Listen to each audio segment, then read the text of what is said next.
میرے انتہائی قابل صد احترام محترم و مکرم معزز سامعین حضرات،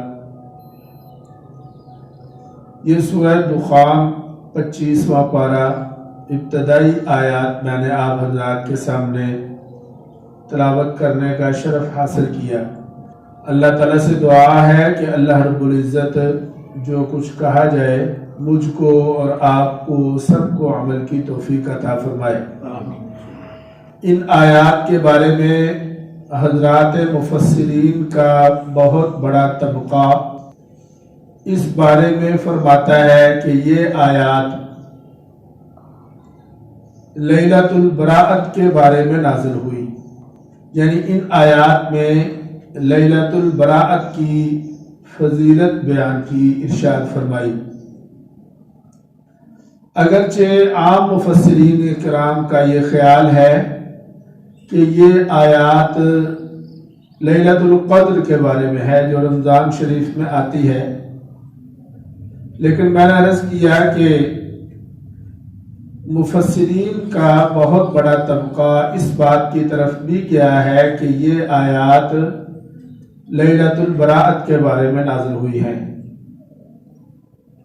بہرحال توجہ کرنے والی بات جو ہے وہ یہ ہے کہ یہ آیات سورہ دخان کی ابتدائی آیات جس بھی رات کے بارے میں نازل ہوئی ہو، چاہے ان میں لیلۃ البراءت کی فضیلت ہو یا لیلۃ القدر کی فضیلت ہو، جس کے بارے میں بھی فضیلت نازل ہوئی ہو، لیلۃ البراءت کی فضیلت پھر بھی ثابت ہے۔ چنانچہ اسی سلسلہ میں آپ حضرات کی خدمت میں دو چار باتیں عرض کروں گا۔ پہلی بات یہ سمجھ لیں کہ یہ رات جسے لیلۃ البراءت کہا جاتا ہے، یہ ہمارے ہاں عجم میں یا ہماری زبان میں اس رات کو شب برات کہتے ہیں۔ بعض لوگ تو ویسے شب رات کہہ دیتے ہیں، لیکن اصل لفظ شب براءت ہے۔ براءت کا معنی ہوتا ہے خلاصی حاصل کرنا، چھٹکارا پانا، یعنی مغفرت۔ گویا کہ یہ شب براءت یا لیلۃ البراءت جہنمیوں کی جہنم سے خلاصی پانے کی رات ہے۔ یہ رات واقع ہوتی ہے ماہ شعبان میں۔ شعبان کی 14 اور 15 کی جو درمیانی رات ہے اس کو لیلۃ البراءت کہتے ہیں۔ چنانچہ ماہ شعبان کی حیثیت گویا کہ ماہ رمضان کے لیے بطور مقدمہ ہے۔ کیا ہے جی؟ مقدمہ۔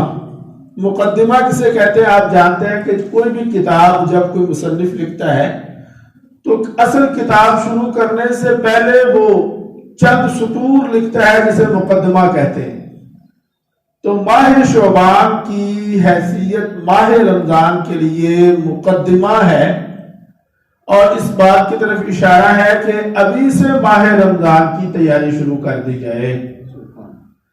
چنانچہ اس ماہ شعبان میں کثرت سے روزے رکھنے کا بھی ذکر آتا ہے احادیث میں، یعنی ابھی سے جو مقدس مہینہ رمضان کا مہینہ آ رہا ہے اس کی تیاری شروع کر دیں۔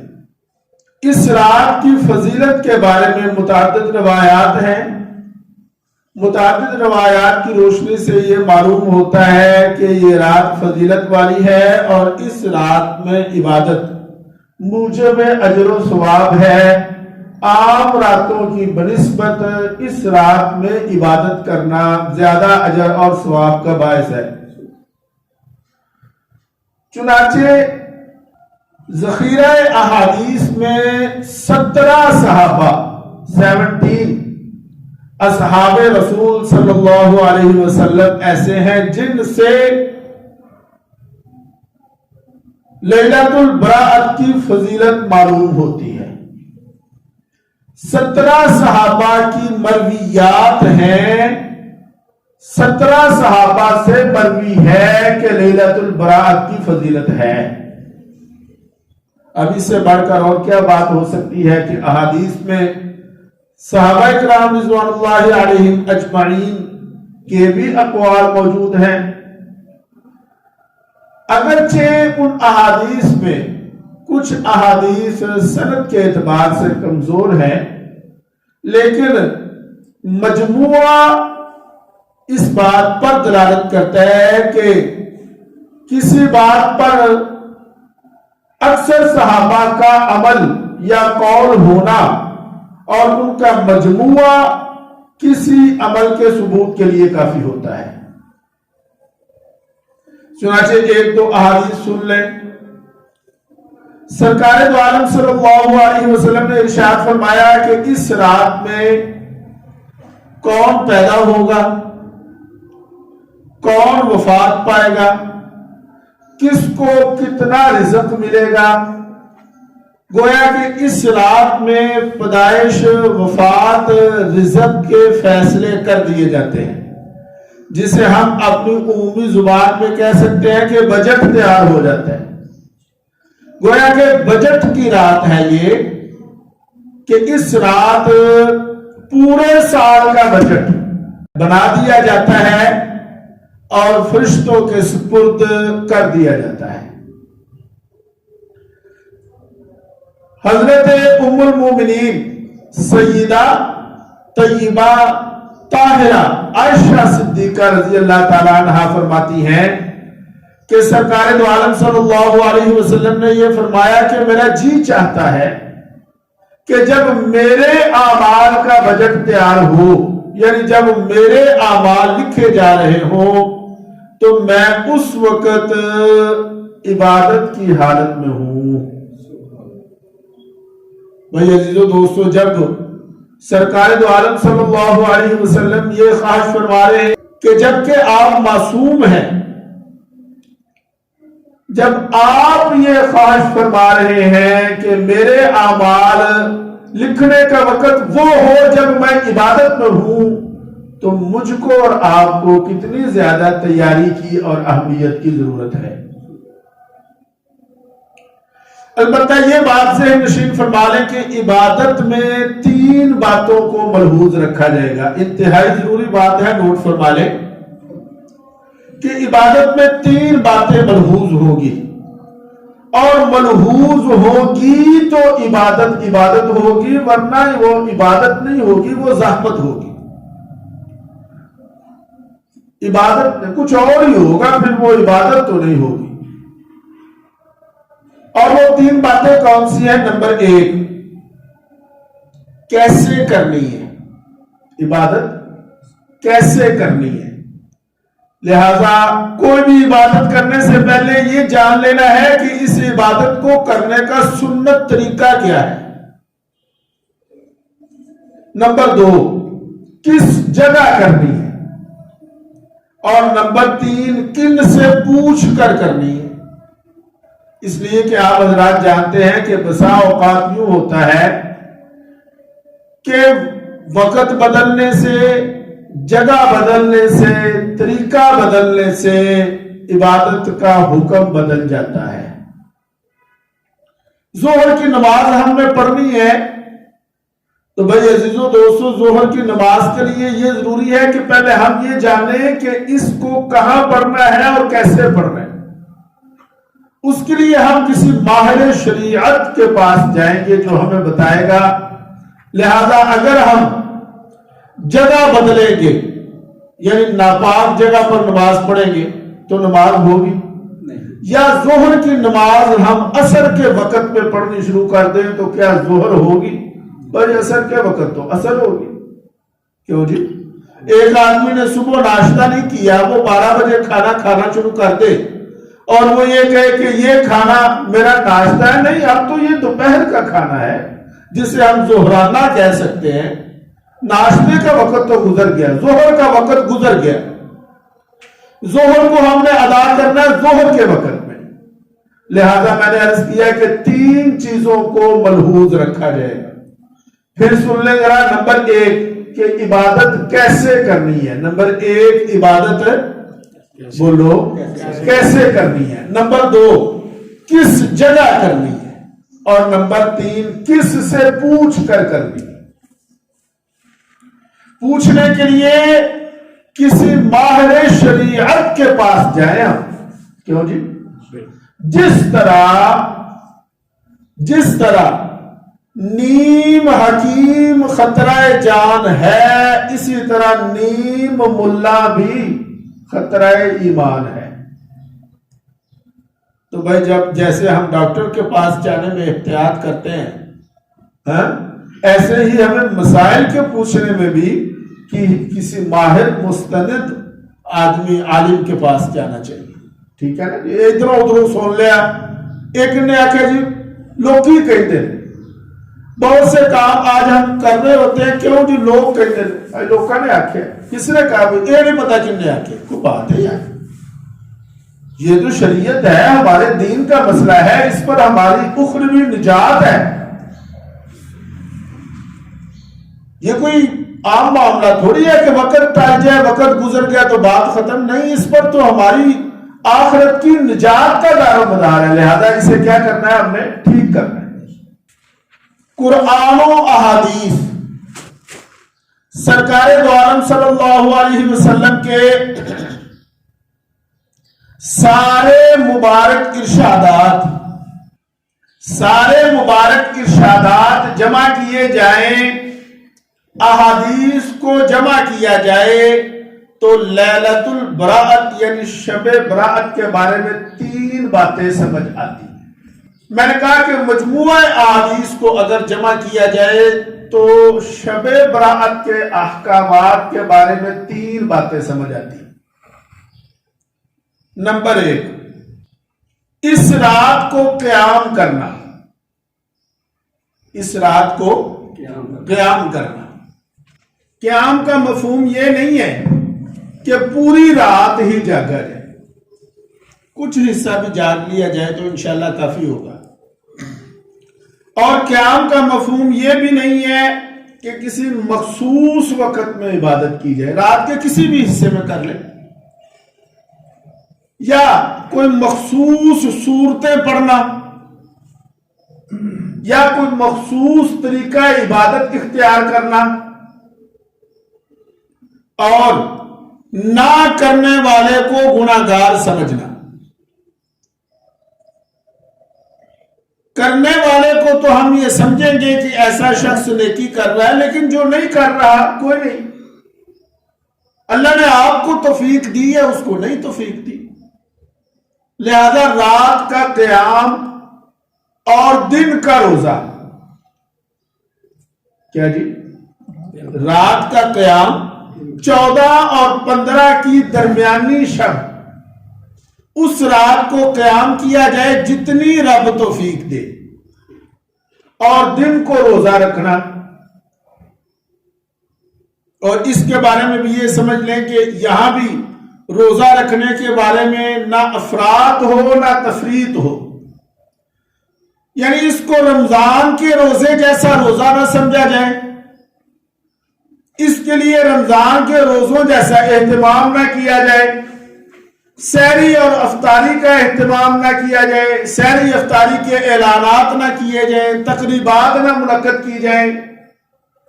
بس یہ ہے کہ رات کو قیام کر لیا جائے، دن کو روزہ رکھ لیا جائے. ایک تو احادیث سے جو چیز ثابت ہو رہی ہے آپ صلی اللہ علیہ وسلم کے عمل مبارک سے، وہ یہ ہے کہ اس رات کو قیام کیا جائے اور اگلے دن صبح روزہ رکھا جائے. ایک ہو گیا جی، ٹھیک ہو گیا. کیوں جی؟ چلیے کہ نمبر 2 قبرستان جانا، یہ آپ صلی اللہ علیہ وسلم سے ثابت ہے. چنانچہ مشکات شریف بحوالہ ترمذی ابو داؤد مذکور ہے کہ ام المومنین سیدہ عائشہ صدیقہ رضی اللہ تعالیٰ عنہ فرماتی ہیں کہ ایک رات سرکار دو عالم صلی اللہ علیہ وسلم میرے ساتھ تھے اور فرماتی ہیں کہ وَالْبُيُوتُ يَوْمَئِذٍ لَيْسَ فِيهَا مَصَابِيحُ، وہ دور ایسا تھا کہ گھروں میں چراغ نہیں تھے۔ کہتی ہیں کہ رات کو مجھے بیداری میں اٹھی تو میں نے دیکھا کہ آپ صلی اللہ علیہ وسلم میرے ساتھ آرام نہیں فرما رہے۔ سیدہ عائشہ صدیقہ رضی اللہ تعالیٰ عنہ بیدار ہوتی ہیں تو معلوم ہوا کہ آپ صلی اللہ علیہ وسلم موجود نہیں۔ دو روایات کے مختلف الفاظ ہیں۔ ایک روایت تو یہ ہے کہ سیدہ عائشہ فرماتی ہیں کہ میں نے پھر اندھیرے میں ادھر ادھر ہاتھ مارا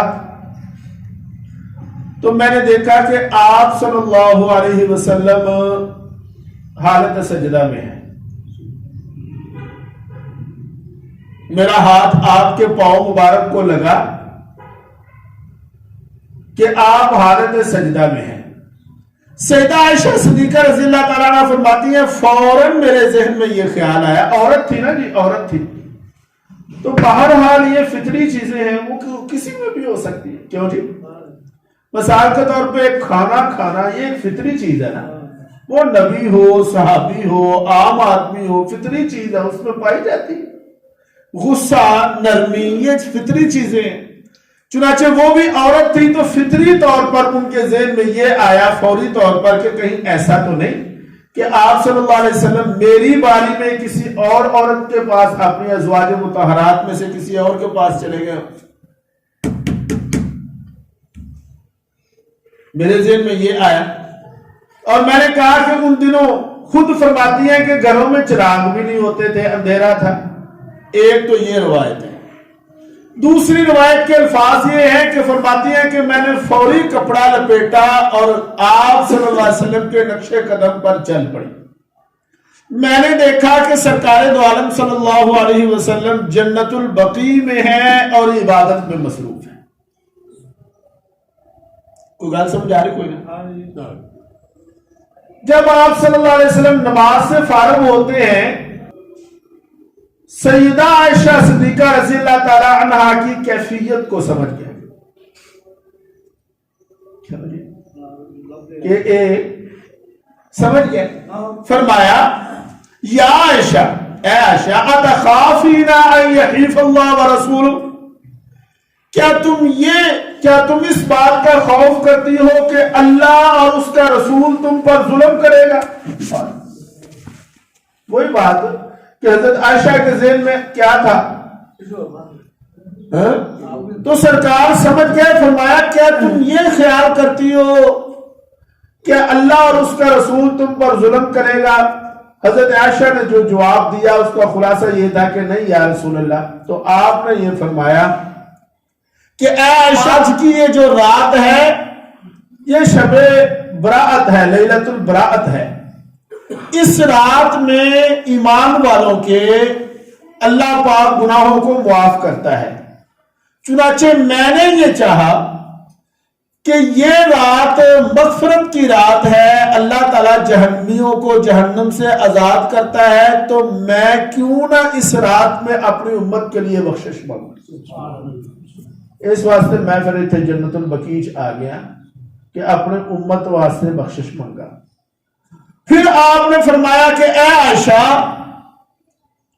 اس رات میں اللہ تعالیٰ بنو کلب، یہ بنو کلب ایک قبیلہ تھا اور یہ بنو کلب ایک ایسا قبیلہ تھا جو بکریاں پالتا تھا، یعنی سمجھے کہ عربوں میں بنو کلب ایک ایسا قبیلہ تھا جن کے پاس بڑی بڑی بکری، بہت زیادہ بکریاں ہوتی تھی، تو وہ جتنی بھی تھی۔ فرمایا اے عائشہ اس رات میں اللہ تعالی بنو کلب کی بکریوں کے ریوڑ کے بالوں سے بھی زیادہ جہنمیوں کو جہنم سے آزاد کرنا۔ لا الہ الا اللہ۔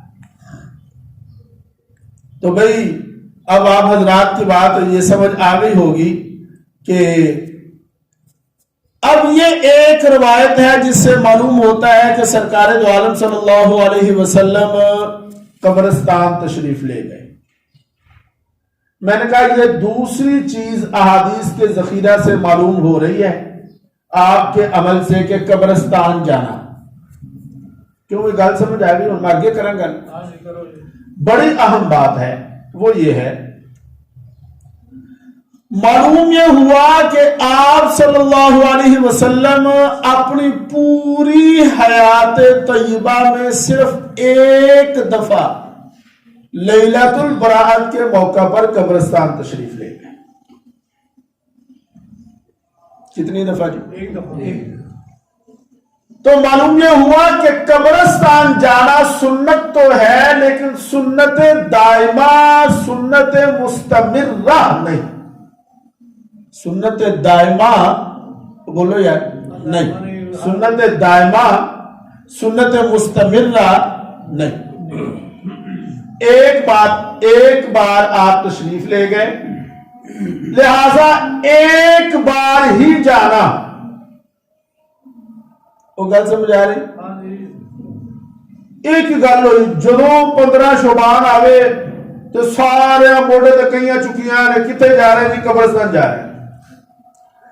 اچھا یار، ایک دفعہ آپ صلی اللہ علیہ وسلم نے یہ عمل فرمایا تو ایک بار، یا علماء نے لکھا کہ کبھی کبھار. ویسے تو پاوے روز جاؤ. دیکھو قبرستان میں مردوں کو یاد کرنا چاہیے، قبرستان میں جانا چاہیے. حدیث میں آتا ہے کہ موت کو کثرت سے یاد کرو. وہ بات نہیں ہو رہی. میں قبرستان جانے سے منع نہیں کر رہا، دیکھیں میری بات کو غلط رخ پہ نہ لے جانا. قبرستان جائیں، عبرت کے لیے جائیں، لیکن خاص 15 شعبان کو قبرستان ہر سال جانا، اہتمام کے ساتھ جانا اور اسے سنت سمجھنا، یہ غلط ہے. جائیں قبرستان، لیکن میں نے کہا ایک بار یا کبھی کبھار. ایک بار یا کبھی کبھار. اچھا مزے نکال لے گئے کہ ایک عمل سرکار دو عالم صلی اللہ علیہ وسلم کا ایسا ہے جو آپ سے صرف ایک بار ثابت ہے. ہم اس میں تو اتنا اہتمام کرتے ہیں اور وہ اعمال جو آپ کی ساری زندگی کے ہیں وہ تو ساڈا دھیان کوئی نہیں. والدین کے ساتھ حسن سلوک کتنی دفعہ فرمایا آپ نے؟ کیا قرآن میں بار بار والدین کے ساتھ حسن سلوک کا حکم نہیں ہے؟ آج ہر پتر اپنے ماپے نال لڑیا بیٹھا ہے، اکھا کٹن رہا ہے. کیا رشتہ داروں کے ساتھ حسن سلوک سے پیش آنا یہ نہیں ہے؟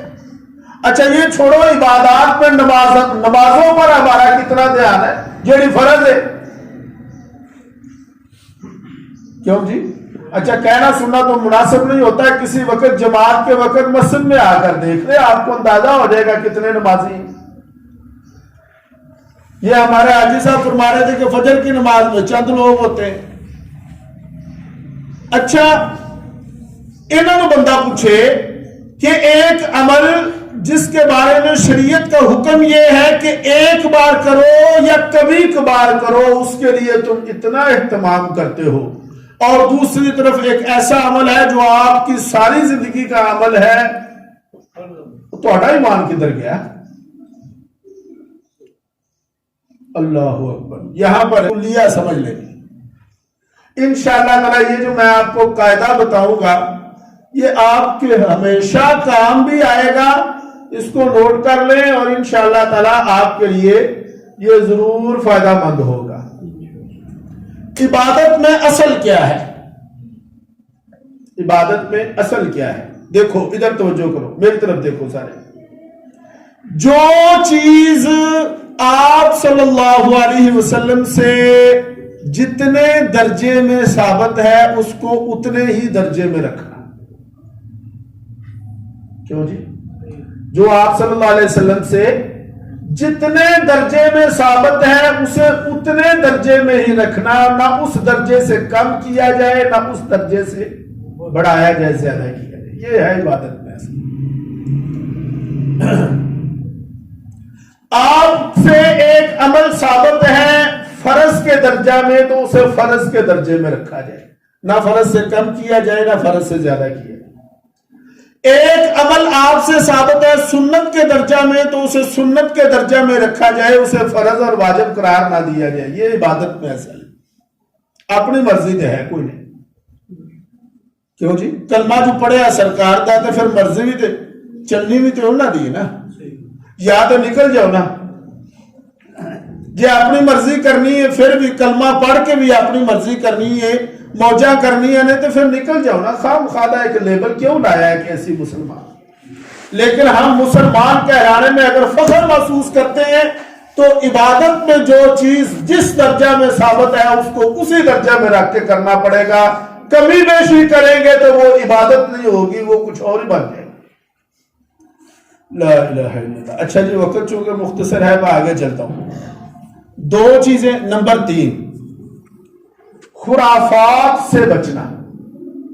کیا جی بولو ذرا، خرافات سے بچنا، فضول رسومات، مثال کے طور پر چراغاں کرنا، کیوں جی بچوں کے لیے پٹاخے ان کو لازم سمجھنا، اور اسی طرح مساجد کو روشن کرنا، گھروں میں چراغاں کرنا، موم بتیاں جلانیاں، لائٹیں جلانی۔ یہ ابھی ربیع الاول گزرا نا تو ان دنوں میں ایک بات چلی، وہ بات مزے کی تھی اس لیے کر دیتا ہوں۔ وہ کسی نے کہا کہ بھلا ہو چائنا کی لائٹوں کا، بھلا ہو چائنا کی لائٹوں کا کہ ہم بھی عاشق رسول ہیں، ورنہ عمل سے تو عشق رسول ثابت کرنا بڑا مشکل ہو۔ جنہیں چوکھیاں لائٹیں لائیاں نے وہ بڑا عاشق ہے، جنہیں چھوٹیاں لائیاں نے تھوڑیاں لائیاں نے وہ ذرا گھٹ درجے دا عاشق ہے۔ بہرحال یہ میرا موضوع نہیں ہے۔ چراغاں کرنا خرافات میں سے ہے، کوئی ایک روایت بھی اس میں نہیں ہے۔ لو جی اچھا صحیح ہونا، غلط ہونا، ضعیف ہونا، کمزور ہونا یہ تو بات کی بات ہے، کوئی ایک تے لے آؤ۔ اور اسی طرح اس موقع پر کھانے پکانے کو رواج دے گا۔ بھائی گل جڑی ہے نا یہ بڑی توجہ ہے کہ کھانا پکانا، اچھا کھانے پکانے کی جب بات آئی ہے تو ہم اسلام کا مزاج سمجھیں۔ آپ ساتھ توجہ فرمائیں گے تو بڑی انشاءاللہ بات سمجھ آئے گی۔ اسلام میں کھانا پکانا، کھانا پینا مرغوب نہیں، پسندیدہ، بولو ذرا، اگر مرغوب ہوتا تو آپ پر فاقے تو نہ آتے۔ کیوں جی سرکار فرماتے ہیں، بلکہ حضرت بلال فرماتے ہیں کہ میرے پاس کھانے کی کوئی اتنی سی چیز تھی جس کو میں نے اپنے بغل میں چھپایا ہوا تھا، میں نے اور سرکار دو عالم صلی اللہ علیہ وسلم نے اس چیز پر 3 ماہ گزارے۔ معلوم یہ ہوا کہ کھانا پینا مرغوب نہیں۔ اسلام کا مزاج یہ ہے کہ اسلام میں روزہ مرغوب ہے، روزے رکھو بھائی، کیا کرو روزے رکھو۔ اور عبادت کے نام پر کھانا پینا یہ بھی عبادت نہیں، مذہب سمجھ کر کھلانا یہ بھی عبادت نہیں، بلکہ کھانا پینا عبادت ہے ہی نہیں۔ اسلام روزہ کی ترغیب دیتا ہے، مذہب سمجھ کر روزہ رکھے، مذہب سمجھ کر کھانے پکانے کے لیے ہم اہتمام کرتے ہیں، سمجھتے ہیں بڑا دین کا کام کر رہے ہیں۔ میں نے کہا کہ کھانا پینا عبادت ہے ہی نہیں، کوئی مستقل عبادت ہے ہی نہیں، یہ تو ضرورت کے لیے چیزیں، بس اتنا کہ ہم اپنا وقت گزار سکے، زندہ رہ سکے، بس اتنا ہی۔ یہی وجہ ہے کہ شریعت نے کھانے پینے کے چند مواقع خود مقرر فرمائے، توجہ یاد۔ اور آپ حیران ہوں گے کہ ان مواقع پر، جو مواقع شریعت نے خود مقرر کیے ہیں، ان مواقع پر عبادت کو کم کیا کہ یہ کھان پین دے دن نے بھائی، یہ اوقات، یہ موقع کھانے پینے کے ہیں، تم کھاؤ پیو، عبادات کم کرو۔ چنانچہ آپ دیکھیں عیدین، کیوں جی عیدین چھوٹی عید کا ایک دن، بڑی عید کے 5 دن روزہ ہے ہی نہیں، عبادت روزہ ہے ہی نہیں، کھاؤ پیو۔ تو وہ کون سے مواقع ہیں؟ ان میں سے نمبر 1 ہے ولیمہ، کھانے پینے کا موقع ہے، خود شریعت نے مقرر کیا، بلکہ کھانوں میں سے سب سے برکت والا کھانا ولیمے کا کھانا کہا۔ نمبر 2 عقیقہ، اور نمبر 3 بقرہ عید۔ یہ کھانے پینے کے موقع ہیں۔ تہوار سمجھنا اس دن کو، یہ بھی کوئی لاجک نہیں ہے، تہوار نہیں ہے، یہ تہوار عیدین ہے کہ عید۔ آپ حیران ہوں گے کہ اسلام کے جتنے بھی تہوار ہیں وہ دن کی روشنی میں ہیں، اور غیر مسلموں کے جتنے تہوار ہیں وہ رات کو ہے۔ آپ دیکھیں کرسمس رات کو ہے، ہاں جی، کہ اسلام کے تمام تہوار دن کی روشنی میں، اور لاجک اس میں یہ ہے کہ رات کے اندھیرے میں اگر تہوار رکھا جاتا تو رات کا اندھیرا پھر گناہوں کی طرف لے کر جاتا ہے۔ دن دی روشنی کرو، مناؤ تہوار۔ لہذا اگر شب برات کو چراغاں کرنا ہے تو یہ اسلام کے مزاج کے خلاف ہے، کیونکہ تہوار جو ہے نا، تہوار وہ دن کی روشنی۔ لا الہ الا اللہ۔ آپ دیکھیں کہ عیدین کے موقع پر روزہ نہیں ہے، کیونکہ تہوار ہے، تم کھاؤ پیو، اور جمعہ کو روزہ رکھنا بھی ناپسند فرمایا ہے۔ جمعہ بھی ایک طرح کی عید ہے ہمارے لیے نا، تو جمعہ کو روزہ رکھنا بھی ناپسند فرمایا، اگرچہ اس میں کوئی حلت حرمت کی بات، لیکن ناپسند۔ پیر کا روزہ رکھا کرتے تھے آپ صلی اللہ علیہ وسلم، جمعرات کا روزہ، ایام بیس کے روزے رکھتے تھے، ساری زندگی آپ صلی اللہ علیہ وسلم نے یہ روزے رکھے۔ اچھا بھائی عزیزو دوستو، یہاں پر بات کو ختم کرتا ہوں، اور ایک بات آپ کی خدمت میں اگرچہ موضوع کے مطابق نہیں ہے وہ کرتا ہوں اور پھر ختم کرتا ہوں۔ یہ موضوع ختم، ابھی یہ جو ہفتہ آج ختم ہو رہا ہے، اس ہفتے میں ہمارے وفاق المدارس العربیہ پاکستان کے سالانہ امتحان ہوئے۔ پورے ملک سے لاکھوں طلباء نے امتحانات دیے، میں خود بھی ایک جگہ نگران تھا، امتحان ہم نے لیے، پرچے لیے۔ کارگزاری کے طور پر عرض کرتا ہوں کہ ہمارا وفاق المدارس کا نظم یہ ہے کہ تمام کلاسوں کے امتحانات ایک ہی وقت میں ہوتے ہیں، اور پورے ملک کے امتحانات بھی ایک ہی وقت میں ہوتے ہیں۔ کراچی سے لے کے خیبر تک، گلگت بلتستان تک، اس پچھلے ہفتے پورے ملک کے تقریباً 50,000 کے قریب مقامات پر لاکھوں طلباء نے امتحان دیا۔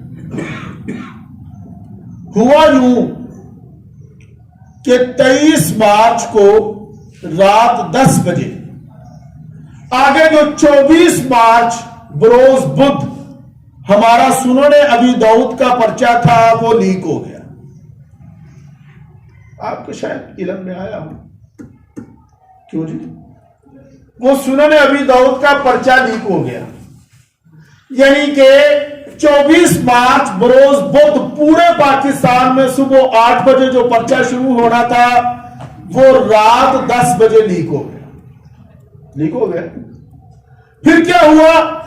پھر یہ ہوا کہ جب ہمارے ناظم وفاق قاری حنیف جلندری صاحب دامت برکاتہم العالیہ کو اطلاع پہنچی کہ پرچہ لیک ہو گیا ہے، اللہ تعالیٰ نے اپنے فضل و کرم سے پھر مولویوں کے ہاتھوں اس کرامت کا ظہور فرمایا کہ رات 10 بجے پرچہ لیک ہوتا ہے، صبح 8 بجے پورے ملک میں ہر امتحان دینے والے بچے کے پاس نیا پرچہ تھا۔